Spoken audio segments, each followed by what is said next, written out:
अब किसी भी सुपरस्टार के लिए उसका जो फिनिशर है ना भाई वो बहुत ज्यादा इंपॉर्टेंट रोल प्ले करता है, क्योंकि ना सिर्फ वो उस सुपरस्टार को मैच जीतने में हेल्प करता है बल्कि उस सुपरस्टार का जब कैरेक्टर बिल्ड होता है तो उसमें भी वो काफी उसकी हेल्प करता है। And then of course audience के साथ जो कनेक्शन है ना उसको बिल्ड करने में भी उसका फिनिशर जो है वो काफी हद तक हेल्प करता है। अब इस वीडियो के अंदर हम बात करने वाले हैं गाइस WWE के करंट टॉप 10 फिनिशर्स के बारे में, यानी कि इस वक्त के जितने भी WWE के सुपरस्टार्स हैं उनमें 10 सबसे बेहतरीन फिनिशर्स कौन से हैं, उसी के ऊपर ये वीडियो है। So hey buddies, welcome to our channel and I am back with a new video. अब देखो बेस्ट जब मैंने बोला है तो मैं बेस्ट किस वे में बोल रहा हूँ या किस सेंस में बोल रहा हूँ। तो देखो बेस्ट का यहाँ पर ये मतलब है कि ऐसे मूव जिसको देखने में आपको मजा आता हो, ऐसे फिनिशर्स जिसको आप दोबारा देखना चाहो, या फिर अगर किसी सुपरस्टार का मैच चल रहा है तो आप वेट करते हो यार इसका फिनिशर कब देखने को मिलेगा क्योंकि वो इतना कूल होता है। तो उस हिसाब से बेस्ट जो है वो तैयार किए गए हैं। तो स्ट्रेट अवे अब हम चलते हैं नंबर 10 पर। नंबर 10 पर जो गाइस फिनिशर है वो है चैड गेबल का सुप्लेक्स। नाउ शायद कुछ लोग मेरे से एग्री ना करें इस बात से कि ये फिनिशर इतना कूल है, बट भाई मेरे को तो मजा आता है भाई इस मूव को देखने में। जब भी चैड गेबल इस सुप्लेक्स को मारता है, मैं कई बार रिव्यूज वीडियो में बोल चुका हूँ कि मुझे बहुत मजा आता है। One of my favourite moves है चैड गेबल का ये फिनिशर। इनफैक्ट मैं वेट करता हूँ इस फिनिशर का कि जब भी चैड गेबल का मैच हो कब ये देखने को मिलेगा, स्पेशली जब कोई हट्टा कट्टा या कोई तगड़ा ओपोनेंट इनके सामने हो। मतलब वो ब्रॉन स्ट्रोमैन वाला सुप्लेक्स आपको याद होगा जब चैड गेबल ने ब्रॉन स्ट्रोमैन के लगाया था। और एक चीज है इनके मूव में कि जब ये इस मूव को परफॉर्म करते हैं ना तो ऐसा लगता है कि यार हम इस मूव को परफॉर्म कर रहे हैं, मतलब क्योंकि पता है कि एक बहुत हट्टा कट्टा सुपरस्टार नहीं है, और जब वो इस तरीके का मूव परफॉर्म कर रहे हैं जिसमें बहुत ज्यादा स्ट्रेंथ बहुत ज्यादा पावर चाहिए, तो वो जब इस मूव को परफॉर्म कर रहे होते हैं ना तो ऐसा लगता है कि यार मैं इस मूव को परफॉर्म कर रहा हूँ, और ऐसा लगता है कर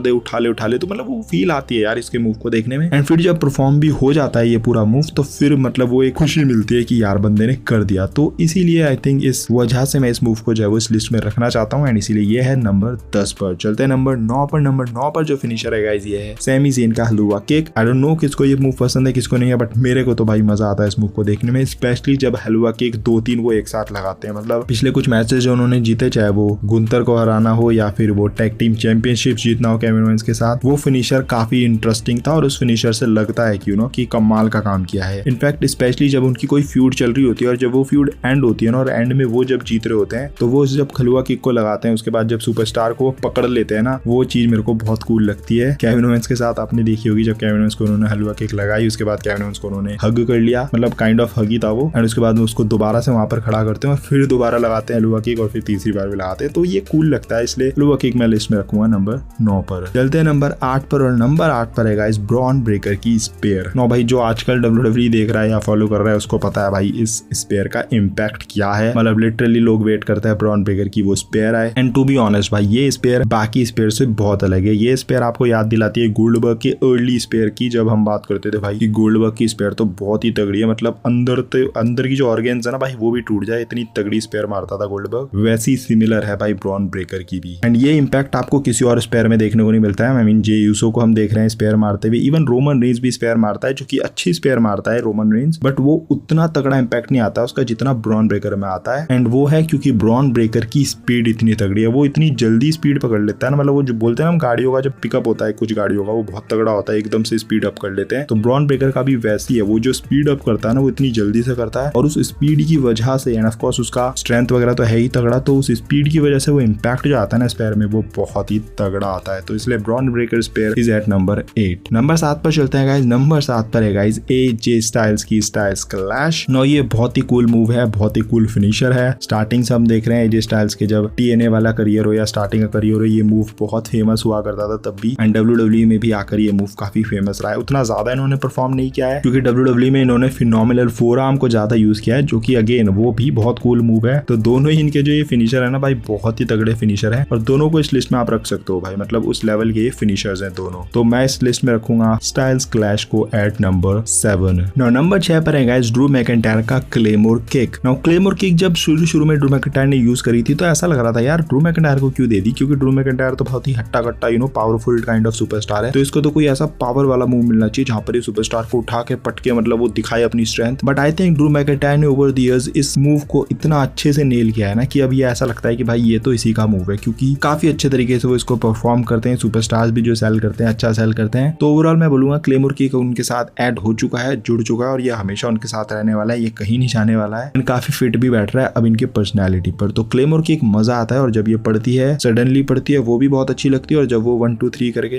3 2 1 करके जब वो परफॉर्म करते हैं तो वो वो भी काफी कूल लगती है। नंबर 5 पर चले तो गाइस नंबर 5 पर है फिन बैलर की कूडो क्रॉस। ना Koodo cross one of my most favourite moves रहा है शुरू से, जब से फिन बैलर की जर्नी स्टार्ट हुई है WWE के अंदर। बहुत ही कूल है और सबसे बड़ी बात है कि बहुत ज्यादा यूनिक है। मतलब इस तरीके का मूव पास्ट में हमने WWE में नहीं देखा है। रिंग के ऊपर से हमने बहुत सुपरस्टार्स को कूदते हुए देखा है, चाहे वो एल्बो मारना हो, चाहे वो सर मारना हो, चाहे वो स्ट्रेट स्प्लैश मारनी हो। बहुत ज्यादा मूव्स देखे हैं, कई बार कमर भी मारते हैं जैसे कि जेफ हार्डी या इवन केविन ओवेंस मारते हैं। तो सारे मूव्स हमने देखे हैं ऊपर से, बट ये वाला नहीं देखा था जहां पर भाई पैरों को किस तरीके से पुश करके मारा जा रहा है सीधा बंदे की छाती पे, की मतलब छाती ही फट जाए। बहुत डेंजरस मूव्स दिया है ये। फिन बैलर इसको इतना परफेक्टली यूज करता है कि सिर्फ वही इस मूव को परफॉर्म कर सकता है। अगर कोई और इसको ट्राई करेगा ना तो मतलब इंजरी वाला सीन हो सकता है सामने वाले बंदे की, क्योंकि बहुत तेजी से उनके जो पैर है वो आते हैं नीचे। तो भाई चेस्ट पे लग रहे हैं और इतनी तेजी से लगेंगे तो भाई दिक्कत हो सकती है। बट फिन बैलर ने इतने सालों से इस चीज को यूज किया है तो वो इस चीज को अब नेल कर चुके हैं और बहुत ही सेफली और बहुत ही परफेक्टली अब इस मूव को परफॉर्म करते हैं। तो one of my favourite move number 5 पर आएगा फिन बैलर का कूडो क्रॉस। नंबर 4 पर है गाइस सीएम पंक का go to sleep. Now definitely बहुत ही कूल मूव है जिस तरीके से सीएम पंक इस मूव को परफॉर्म करते हैं। आई डोंट नो अब वो इसको कितना अच्छे से परफॉर्म करें, क्योंकि जब से रिटर्न हुई है उतनी ज्यादा हमने जीटीएस नहीं देखी है बट उतनी ज्यादा नहीं देखी है। But definitely one of the most favourite moves ये डेफिनेटली रहेगा। और जब ये आती है जीटीएस, जब वो परफॉर्म करते हैं तो मजा तो भाई डेफिनेटली आता है। तो जीटीएस आएगी नंबर 4 पर। चलते हैं नंबर 3 पर। नंबर 3 पर शायद कुछ लोगों को सरप्राइज कर सकती है। ये है गाइस एक फीमेल सुपरस्टार का फिनिशर बियांका ब्लेयर का केओडी यानी कि किस ऑफ डेथ। और ये मूव कैसे मैं इस लिस्ट में ना रखूं यार, कैसे नहीं रखूं। मतलब ये इतना कूल मूव है ना, एंड हम बिलीव नहीं कर सकते कि किसी फीमेल सुपरस्टार को इतना तगड़ा मूव दिया हुआ है WWE ने। और आई थिंक फिट बैठता है बियांका ब्लेयर पे, क्योंकि बियांका ब्लेयर की जो स्ट्रेंथ है, जो पावर है भाई, वो नेक्स्ट लेवल है। अपने आप को EST वो बुलाती है एंड डेफिनेटली डिजर्व भी करती है। और उसके ऊपर ये वाला फिनिशर उनको मिलना बिल्कुल चेरी ऑन द केक वाली बात है। परफेक्टली इसको परफॉर्म करती है। आई डोंट नो कि अगर कोई और फीमेल को आप ये मूव देते क्या वो इतना परफेक्टली इसको परफॉर्म कर पाती, क्योंकि उतना इजी लगता नहीं है। आई मीन देखने में आपको लग रहा होगा कि भाई क्या मतलब उठा के पटकना है ऑल, बट शायद कोई और इसको परफॉर्म करता तो शायद इंजरी का भी खतरा रहता, क्योंकि आप इधर उधर भी किसी को घेर सकते हो। फीमेल्स की मैं बात कर रहा हूँ। बट बियांका ब्लेयर की स्ट्रेंथ बहुत ही तगड़ी है, बहुत ही इंसेन है, तो इसलिए वो इस मूव को परफॉर्म करती है। और जब ये परफॉर्म करती है तो बहुत ही कूल ये मूव लगता है। तो डेफिनेटली किस ऑफ डेथ आएगा नंबर 3 पर। चलते हैं नंबर 2 पर। नंबर 2 पर है हमारे सेथ फ्रीकिन रॉलिंस का कर्ब स्टॉर्म। नाउ कर्ब स्टॉर्म तो भाई मतलब जब से आया वो इंस्टेंट हिट बन गया था। ये मूव तो ऐसा मूव है कि आप 10 साल बाद, 20 साल बाद, 50 साल बाद भी मतलब टॉप फिनिशर्स की वीडियो बनाओगे ना, और वहां पर अगर शायद सेथ रॉलिंस उस वक्त WWE में ना भी हो तो भी आप इस मूव को रखोगे, क्योंकि भाई इस लेवल का ये मूव है। ऑल टाइम के आप मूव निकालोगे, बेस्ट फिनिशर्स निकालोगे, डेफिनेटली ये जो है वो लिस्ट में करेगा कहीं ना कहीं फीचर। उस लेवल का ये मूव है, काफी यूनिक है। जस्ट लाइक कूडो क्रॉस ये भी बहुत यूनिक है। इस तरीके का भी मूव हमने कभी नहीं देखा है। हाँ, इससे मिलते जुलता डेफिनेटली देखा है। वो जो टॉप सिगलर कुछ इस तरीके से मारते थे, मतलब वो अपना पैर रखते थे ऊपर एंड वो परफॉर्म करते थे। बट ये वाला बहुत यूनिक है और स्पेशली बहुत तगड़ा इम्पैक्ट है इसका। मतलब ये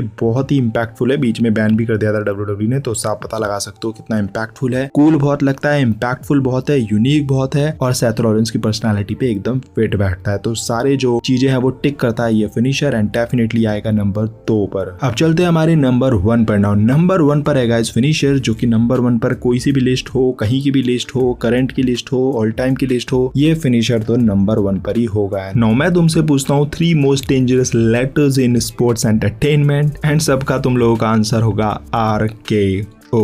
नाउ इस मूव के बारे में तो भाई मुझे आई डोंट थिंक कि मुझे तारीफ करनी चाहिए। इस मूव के बारे में बताना चाहिए क्या है क्या नहीं, क्योंकि एक एक बच्चे को बताया भाई RKO क्या चीज है। ये हमारा चाइल्डहुड भी है, ये हमारा करंट टाइम भी है जो हम देख रहे हैं इस मूव को। एंड सबसे अच्छी बात इस मूव की पता है क्या है, इतने साल हो गए इस मूव को परफॉर्म करते हुए रैंडी ऑर्टन को। हम कब से देख रहे हैं भाई, जब से रेसलिंग देख रहे हैं तब से इस मूव को देख रहे हैं और अलग अलग तरीके से देख चुके हैं। मतलब हवा वाली RKO देख चुके हैं, सडनली RKO देख चुके हैं जिसको RKO आउट ऑफ नोवेयर बुलाया जाता है। डेफिनेटली वो मतलब जो रैंडी ऑर्टन सेट करते हैं RKO के लिए उस तरीके से भी परफॉर्म करते हुए देखा। मतलब हर तरीके से हमने RKO देख ली है, बट अभी भी भाई इस RKO से हम बोर नहीं हो रहे हैं। मतलब इस लिस्ट में मैं 619 को रखने वाला था टू बी ऑनेस्ट, वो भी बहुत कूल मूव है, बट 619 को मैंने इसलिए नहीं रखा कि यार वो अब मैं बोर हो चुका हूँ उसको देखने में, उतना मुझे मजा नहीं आता जितना पहले आता था, तो इसलिए मैंने 619 को नहीं रखा। But at the other hand RKO भी बहुत पुरानी है, बट स्टिल RKO से बोरियत मतलब आ ही नहीं रही है। आई डोंट नो कब आएगी, कैसा आएगी, क्योंकि ये मूव इतना कूल है, इतने सालों से ये चला आ रहा है और अभी भी इस मूव को देखने में उतना ही मजा आता है भाई अभी भी इस मूव का वेट होता है और अभी भी वेट होता है कि भाई अलग वाली आर्क्यू कब आएगी। मतलब इतने सालों से बंदा परफॉर्म कर रहा है, अलग अलग आर्क्यू क्रिएटिव तरीके से दिखा रहा है, बट अभी भी हम वेट करते हैं कि भाई वो क्रिएटिव आर्क्यू कब देखने को मिलेगी नेक्स्ट, क्योंकि इतनी क्रिएटिविटी इसमें ऑलरेडी दिखा चुके हैं, अभी भी इतनी क्रिएटिविटी हम देख रहे हैं। आई डोंट नो भाई इस मूव के साथ तो क्या ही है। एंड रैंडी ऑर्टन की जो पर्सनैलिटी है, जो उनका कैरेक्टर इतना तगड़ा बिल्ड हुआ है, जो ऑडियंस के साथ कनेक्ट हुआ है, उसमें बहुत बड़ा मेजर रोल प्ले करता है उनका ये फिनिशर RKO। इसीलिए मैंने स्टार्टिंग में बोला था वीडियो की कि सुपरस्टार के character build end of course उनका जो ऑडियंस के साथ कनेक्शन जो बिल्ड होता है ना, उसमें बहुत हद तक हेल्प करता है उस सुपरस्टार का फिनिशर। तो RKO एक परफेक्ट एग्जांपल है इस चीज को डिस्क्राइब करने के लिए। तो ये थे टॉप 10 करंट फिनिशर्स इन WWE और हाँ इसमें करंट ही सुपरस्टार को फीचर किया गया है। ब्रॉक लेसनर अभी नहीं काम कर रहा है तो इसलिए उसको इसमें कंसीडर ही नहीं किया गया है। तो इसलिए कमेंट सेक्शन में ये मत बोलना भाई उसको नहीं रखा, इसको नहीं रखा। बाकी करेंटली जो WWE के अंदर काम कर रहा है, मेन रोस्टर में काम कर रहा है और करेंटली आ भी रहा है शोज पर, उसमें से अगर कोई ऐसा फिनिशर है जो कि मैंने मिस कर दिया होगा तो कमेंट सेक्शन खुला है, वहां पर बता सकते हो। बाकी अपना फेवरेट फिनिशर बताओ कौन सा है। वैसे फेवरेट मत बताओ क्योंकि फेवरेट तो तुम में से मोस्टली लोग RKO ही बोलेंगे, तो इसलिए टॉप 3 फेवरेट अपने फिनिशर्स बताओ, जो कि 3 आपको सबसे बेहतरीन फिनिशर लगते हैं आज की डेट में करंट सुपरस्टार्स के। बाकी वीडियो अगर आपको थोड़ी भी पसंद आई होगी, मजा आया होगा, इस तरीके की और भी वीडियोस चाहिए तो क्या करना है, do not forget to like comment and smash the subscribe button. मिलते हैं अगली वीडियो के अंदर। Till then love you all and do not give up, just keep fighting.